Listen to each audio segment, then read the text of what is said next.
everyone. Welcome to Environment and Ecology discussion of Anubhav 2. I hope you all performed well in the test.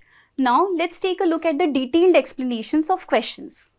The first question says, a group of newly recruited civil servants on their Bharat Darshan tour have two iconic natural destinations on their itinerary, the Sundarbans National Park and the Kaziranga National Park. During their visits, which of the following species are they most likely to encounter in their natural habitat?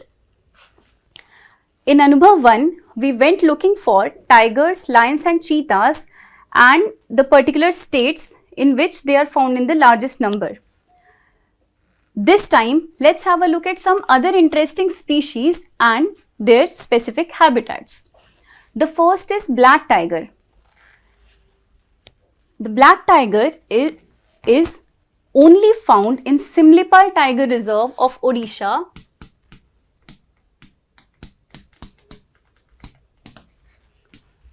So, these civil servants would not be able to watch this black tiger. Black tiger is a rare variant of the Royal Bengal tiger. Actually, it is a pseudo-melanistic tiger, in which the tiger is not entirely black, but its stripes are darker and they are close together, as can be seen from this image. This is an image of black tiger. This melanism in tigers occurs due to genetic mutation. The genetic mutation is a result of inbreeding within a limited population of tigers in an isolated area.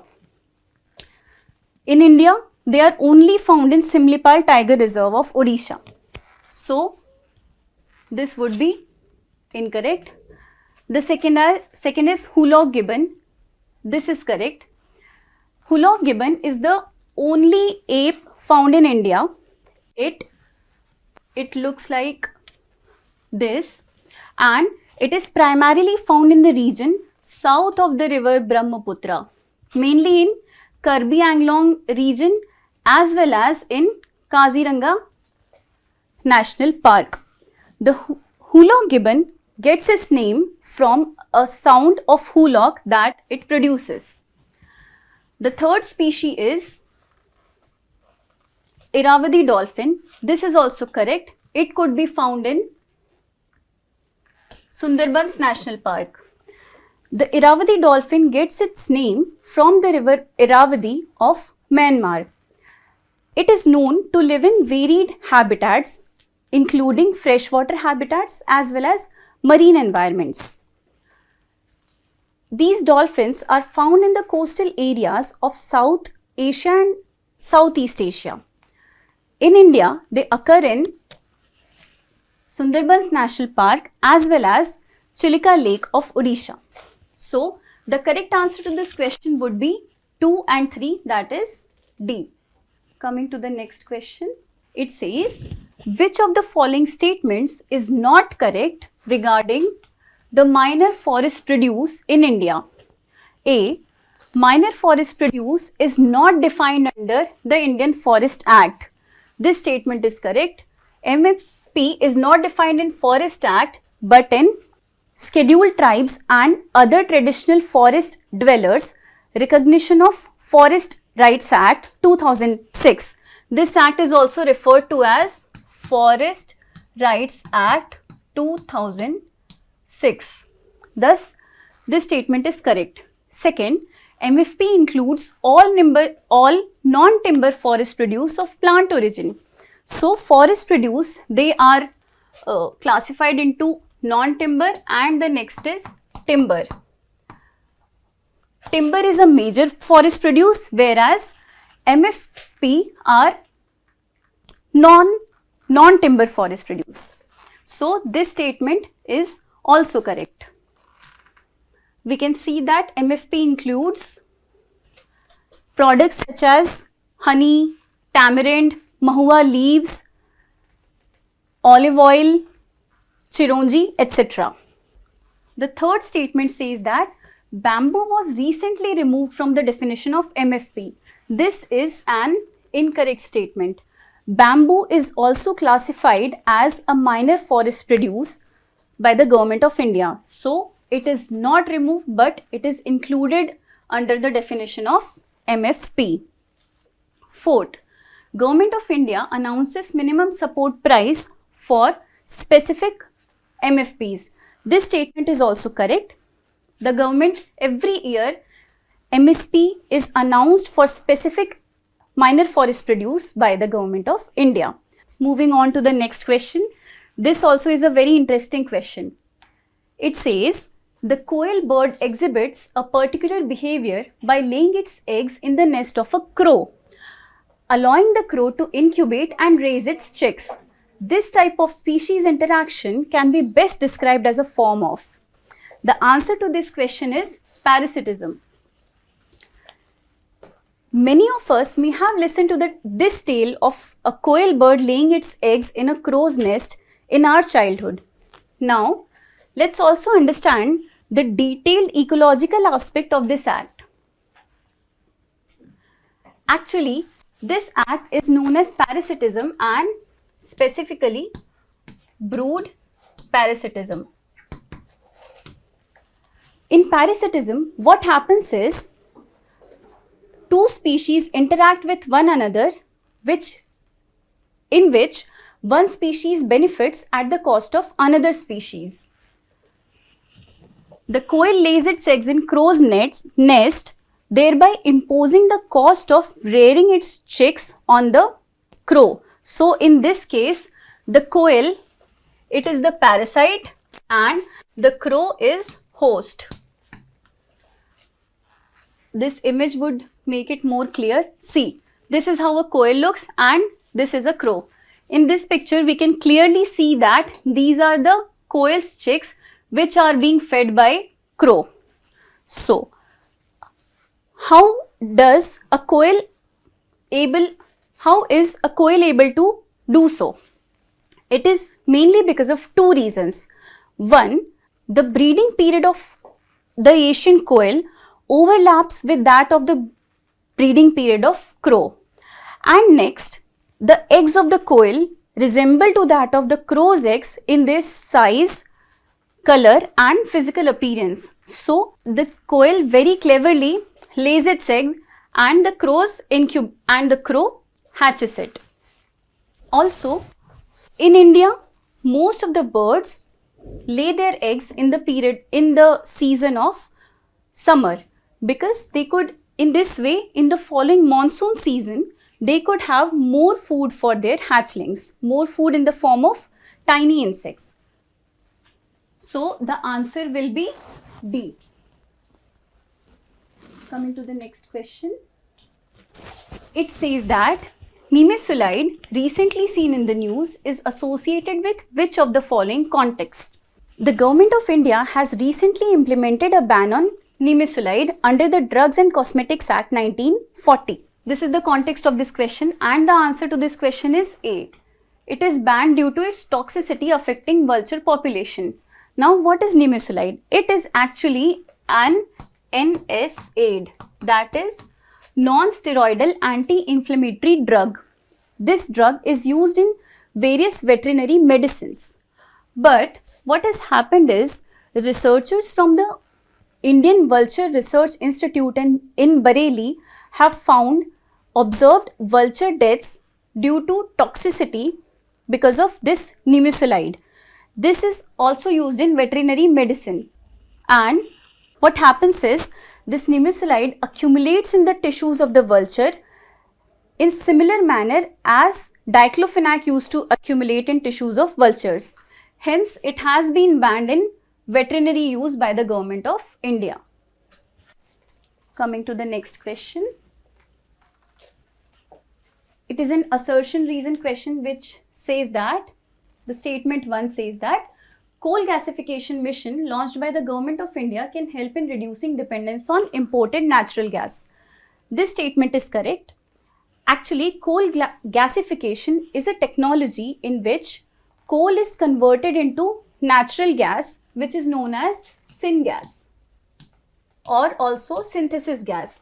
This gas is a mixture of carbon monoxide, hydrogen and carbon dioxide. So, the Government of India has launched coal gasification mission with an aim to synthesize 100 million tons of coal into natural gas by 2030. So, the first statement is correct. If we would domestically synthesize natural gas, it would lead to reduction in dependence on imports of natural gas. Okay. The second statement says that synthetic gas produced from coal gasification can be used as a feedstock for producing fertilizers. This statement is also correct and it also explains statement 1. So the answer to this question would be A. According to India Energy Statistics report, around 32% of the natural gas is used in the production of fertilizers, specifically urea. So if we synthesize this natural gas domestically, it would be used as a feedstock for producing fertilizers. This statement is also correct and it explains statement 1. Coming to the next question. It says that radon is increasingly becoming one of the leading causes of lung cancer. In this context, consider the following statements. First, radon is produced from the natural radioactive decay of uranium, which is found in all rocks and soils. This statement is correct. Actually, radon is a radioactive gas that has no smell, color or taste. It is produced due to natural radioactive decay of radium-226, which in itself is a decay product of uranium-238. This uranium is naturally found in all rocks and soils in various amounts. So, the first statement is correct. These smaller radioactive particles get stored and get lined up on the linings of the airways, inner airways of humans, which leads to mutation in DNA and thereby it causes lung cancer. So this statement is correct. Second statement, solid biomass cooking fuels are the main source of indoor radon pollution in rural areas. This is an incorrect statement. As we saw that radon primarily comes from the rocks and soils. In indoor areas, radon penetrates from the basements of the buildings or the ground on which the building is constructed. It has no connection with solid biomass cooking fuels. So the answer to this question would be A, that is only first statement is correct. Coming to the next question. It asks, which of the above techniques are commonly proposed for atmospheric carbon dioxide removal as part of climate change mitigation efforts? So, this carbon dioxide removal is actually a technique to manage various greenhouse gases that could aid in climate change mitigation. The first is direct air capture and storage. This is correct. It would aid in carbon dioxide removal. Exactly how? Actually, air could be captured in two ways. One is carbon capture. In carbon capture, what happens is the carbon dioxide is captured at the point source of its emission. So, it can be done at the point sources such as industries which emit the gases. But in direct air capture, what happens is the carbon can be captured at any location irrespective of its position. It is a method in which certain chemicals are injected into the air. These chemicals have the ability to specifically react with only carbon dioxide. Upon this reaction, what happens is carbon dioxide is trapped by such chemicals, and this carbon dioxide can eventually be stored in under the ground or in oceans. Thus, it leads to removal of carbon dioxide from the air and is correct. Second, adding nutrients to ocean waters. This option is also correct. It is the process of adding nutrients to ocean waters is known as ocean fertilization. In this process, nutrients, primarily iron, is added to the ocean waters. Effects of adding of nutrients is that it enhances the growth of phytoplankton in the oceans.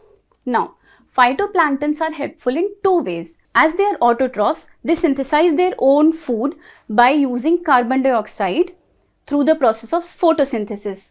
In this way, carbon dioxide is removed from the air.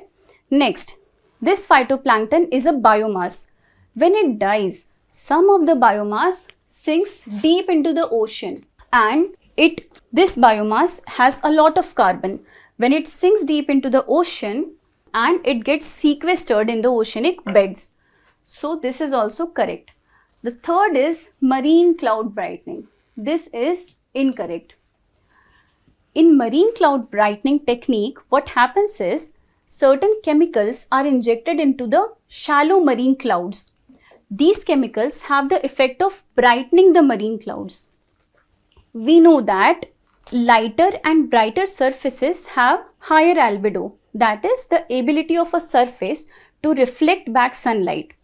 When the clouds are brightened, they reflect more sunlight back to the space, and hence they lead to reduction in temperature of earth. They lead to reduction in the amount of sunlight that reaches the earth.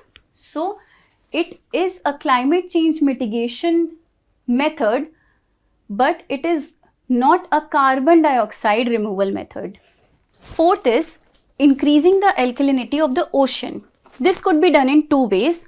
One is spraying of fine alkaline particles on the oceanic surface, and the other is putting alkaline dust and gravels on the beaches so that the alkaline material eventually flows down into the ocean.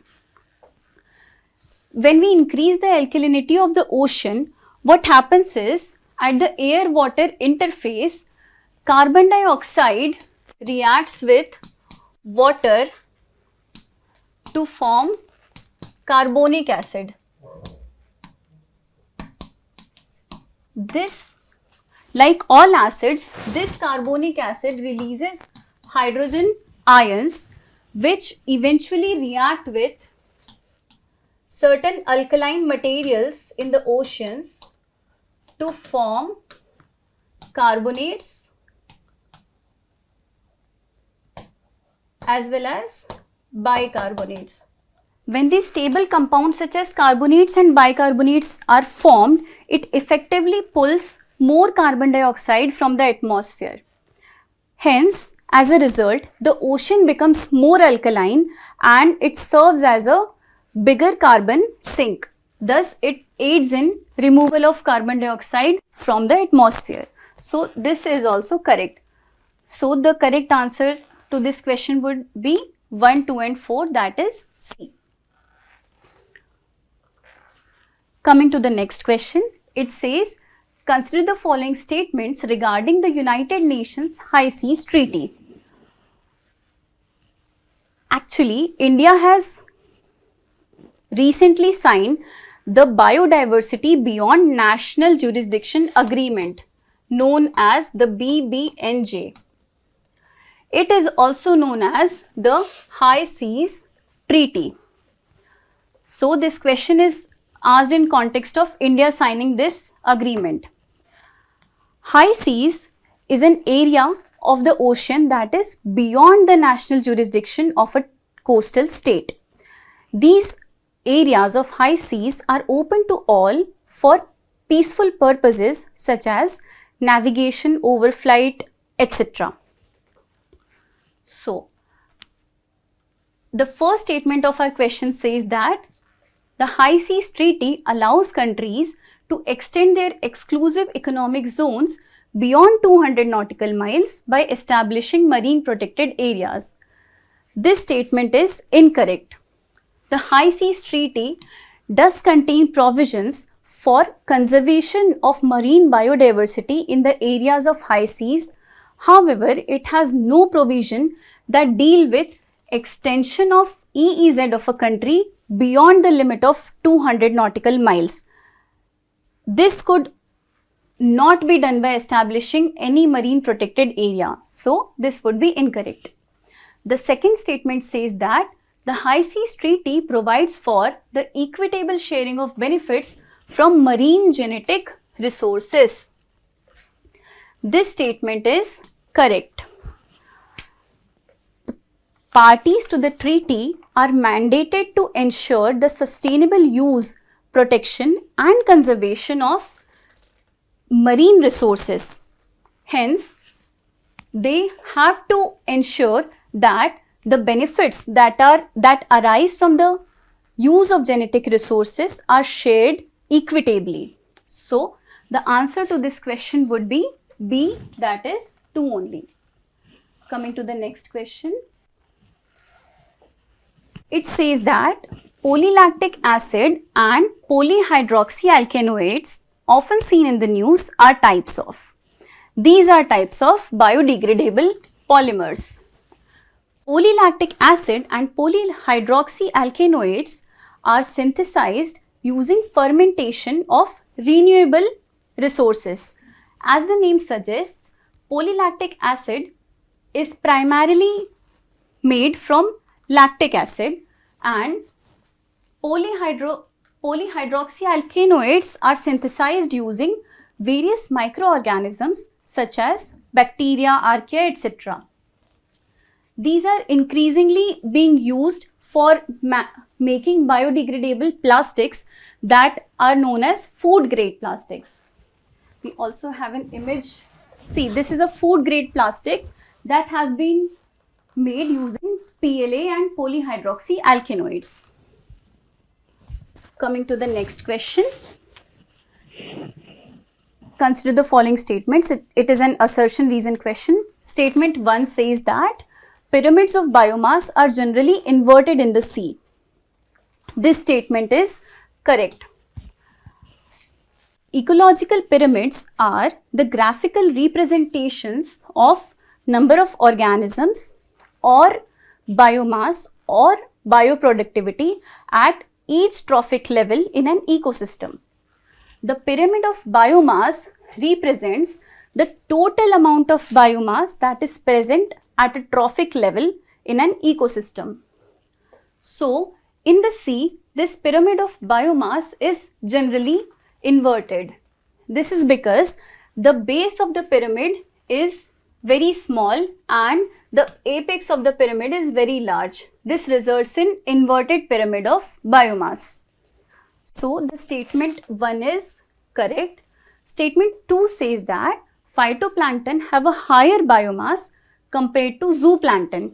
This statement is incorrect because as we can see in this image, the biomass of phytoplankton, that is primary producer, is very less.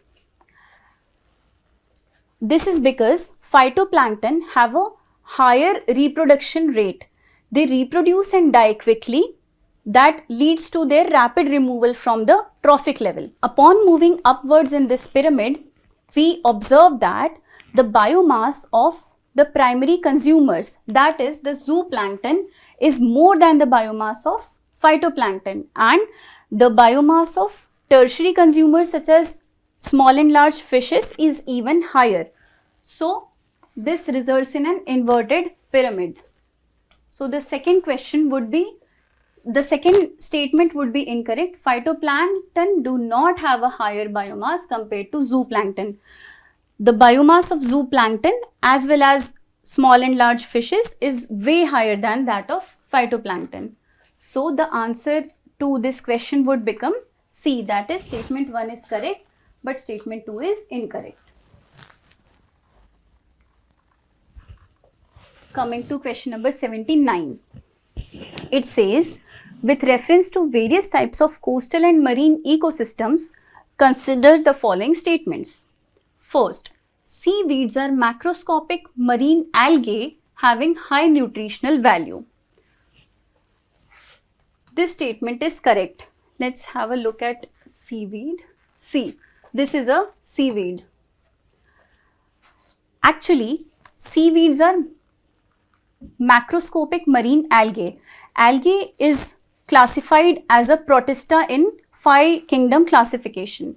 These are organisms that have the ability to synthesize their own food, hence they are also known as autotrophs.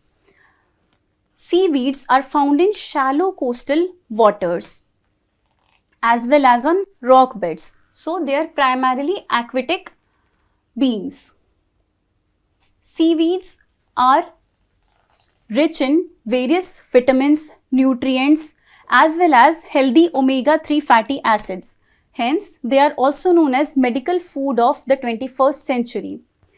Interestingly, seaweeds help in animal husbandry as well, because seaweeds can be fed to animals, which reduces the methane emissions from emanating out of those animals. So, statement 1 is correct. Statement 2 says that seagrasses are flowering plants found in seabeds and ocean floors. This statement is also correct.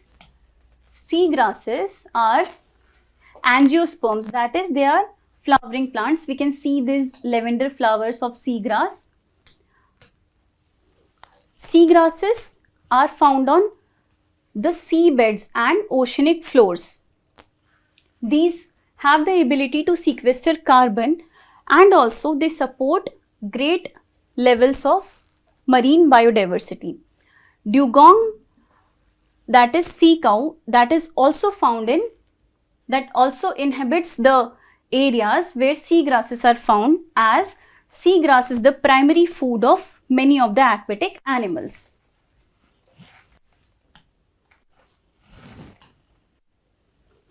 Statement 3 says that kelps are a type of seaweed that form complex forest-like underwater habitats. This statement is also correct. This is an image of a kelp forest under the ocean. Kelps are actually brown seaweeds, as we can see in this. These kelps are found in nutrition-rich waters, primarily in cold areas, but they can also be found in some of the tropical areas of the world. These kelps create an ecosystem that looks like a forest, like many trees are growing in this region. Hence, it resembles a forest. Our statement also says that they are a type of seaweed that form complex forest-like underwater ecosystem. Hence, this statement is also correct. So, the answer to this question would become 1, 2 and 3. That is D. All of the above mentioned statements are correct. Coming to the next question. It asks, how do coral reefs primarily contribute to mitigating the impact of natural disasters along coastlines? The answer to this question is D, that is by dissipating wave energy, reducing coastal erosion and storm surge impacts. Coral reefs are massive structures found in some of the marine environments. They are primarily composed of skeletons of marine invertebrates which form into colonies of corals. They are inhabited by an association of an animal known as polyp and an algae known as zooxanthellae. This is a symbiotic and mutual association between these two species that is known as a coral. In this, the coral provides the algae with a shelter to live in, and in turn, the algae synthesizes food for the polyp. These corals are primarily composed of calcium carbonate. So, after a animal polyp of the coral dies, it leaves behind its exoskeletons composed of calcium carbonate. A new polyp grows on this structure and it develops into a colony, and it gradually develops into a coral colony. So, how do coral reefs contribute to mitigating the impact of climate? So, the coral reefs have an impact of reducing storm surge. According to various reports, corals could dissipate 90% of the wave energy. When this wave energy is dissipated, it leads to weakening of the waves. Also, as can be seen in this image, the corals have hard and spiky structure. This structure enables wave breaking by the corals. When the waves are broken, it leads to reduction in the energy. Also, this surface causes friction between the waves, which leads to reduction in storm surge. When storm surge is reduced, it protects the shorelines against natural floods that could occur. And when the coastlines are protected, it could eventually reduce coastal erosion. Thus, coral reefs mitigate the impact of natural disasters by dissipating wave energy and reducing coastal erosion. Coming to the next question. In the context of 30th anniversary of United Nations Convention to Combat Desertification, consider the following statements. Statement 1. It is the only legally binding framework set up to address desertification and the effects of drought. This is a correct statement. UNCCD was established in 1994. It is one of the outcomes of the Rio Earth Summit held in 1992. The Rio Summit led to the formation of mainly 3 environmental conventions. The first is United Nations Framework Convention on Climate Change. The second is United Nations Convention on Biological Diversity, and the third is United Nations Convention to Combat Desertification, that is UNCCD. UNCCD aims to protect the land from the harmful effects of drought. So this statement is correct. Second, it defines desertification as the natural expansion of existing deserts due to climate change. This statement is incorrect. The UNCCD explicitly defines desertification as the gradual loss of soil productivity and the thinning of vegetation cover. It does not say that natural expansion of existing deserts amount to desertification. It is actually the degradation of land in arid and semi-arid areas. The statement 3 says that UNCCD hosts the Secretariat for the International Drought Resilience Alliance. This statement is also correct. IDRA was launched at COP27 of the UNFCCC at Sharm el-Sheikh in Egypt. IDRA aims to mitigate the harmful effects of drought on human as well as plant life. So, the answer to this question would be C, that is 1 and 3 only. Coming to the next question, it says, consider the following statements. Statement 1, agriculture is the largest anthropogenic source of nitrous oxide emissions in India. This statement is correct.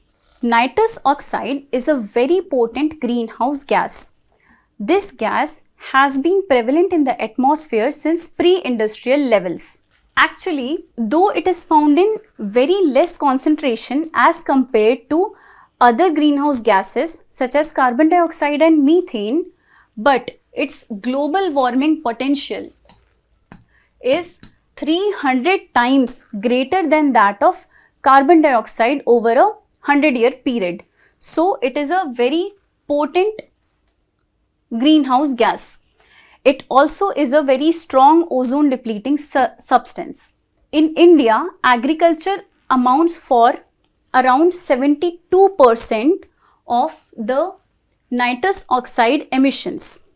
This is primarily because of overuse of urea in agriculture. We know that the ideal NPK ratio should be 4:2:1. Ideal NPK ratio in fertilizer should be this. But in India, what the ratio that we see is 8:3:1.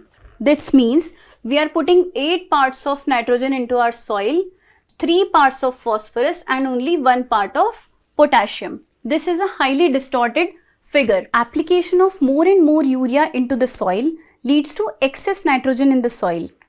This excess nitrogen is converted into nitrous oxide gas by bacteria such as Nitrosomonas, Nitrobacter, etc. under favorable condition. In this way, agriculture becomes the largest anthropogenic source of nitrous oxide emissions in India. So, this statement is correct. Statement 2 says that nitrous oxide emissions from agriculture in India primarily result from the overuse of pesticides and herbicides. Pesticide is a chemical substance that is used to control pests, primarily insects and rodents, whereas herbicide is a compound that is used to control unwanted plants and weeds in agricultural fields. As we have already seen, nitrous oxide emissions result from the overuse of fertilizers. Fertilizers are different from pesticides and herbicides. So, this statement would become incorrect. So, the answer would be statement 1 is correct, but statement 2 is incorrect. That is C. Coming to question 93. Consider the following statements. Climate change induced warming is more prominent in the Arctic as compared to the Antarctic. This statement is correct. Geographically, the Arctic is an ocean that is surrounded by landmass and it has a thin layer of perennial ice, whereas the Antarctic is primarily a continent that has a thick layer of ice and is surrounded by southern ocean. So, warming due to climate change is observed more in Arctic as compared to the Antarctic, because the Arctic is more closely tied with the surrounding climatic system. This makes it more sensitive to the changes that are happening in surrounding climate. Arctic has been experiencing loss of its ice at a very high rate. Also, it has been experiencing higher temperatures as compared to the rest of the world. This phenomenon is known as Arctic amplification. This Arctic amplification is driven by reduction in surface albedo of the Arctic. We know that albedo is the ability of a substance to reflect sunlight. But due to warming, when the Arctic ice is getting reduced, its albedo is also getting reduced. When the albedo is reduced, as a result, the ocean surface becomes darker. This darker surface actually leads to reflection of less sunlight from the surface.